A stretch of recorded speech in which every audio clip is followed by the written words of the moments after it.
Den her video hedder Gnomens historie, og det er fordi, at det er den her gnoms historie. Og andre ting, man kan lave med den. Her ser vi Jonathan.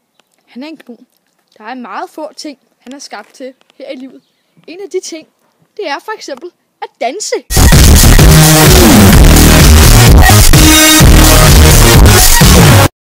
En anden ting, gnomen den er skabt til.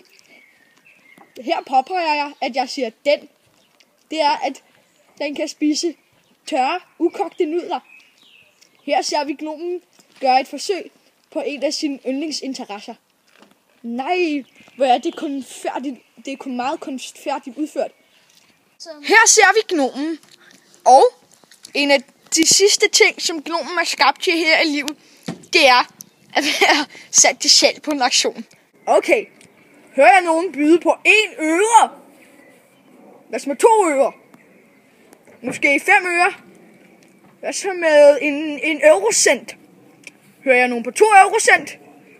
Her ser vi nogen, der bliver lidt sur over, at der ikke er nogen, der byder. Men kunne man måske få et bud på en helt almindelig krone? Nej, måske 10. Ja, jeg vil gerne byde 1 øre. Ja, okay. Måske var jeg lidt for langsom i min gennemgåning der. Første, anden, tredje, 1 eurocent.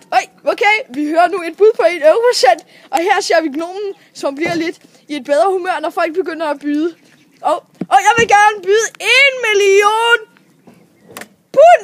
Og her ser vi gnomen, som begynder at juble af glæde. Og han ser her, at han presser på en håndbold, fordi han er i så godt humør, at han ikke ved, hvad han skal gøre af sin glæde.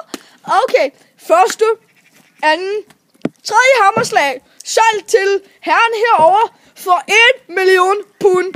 Tillykke!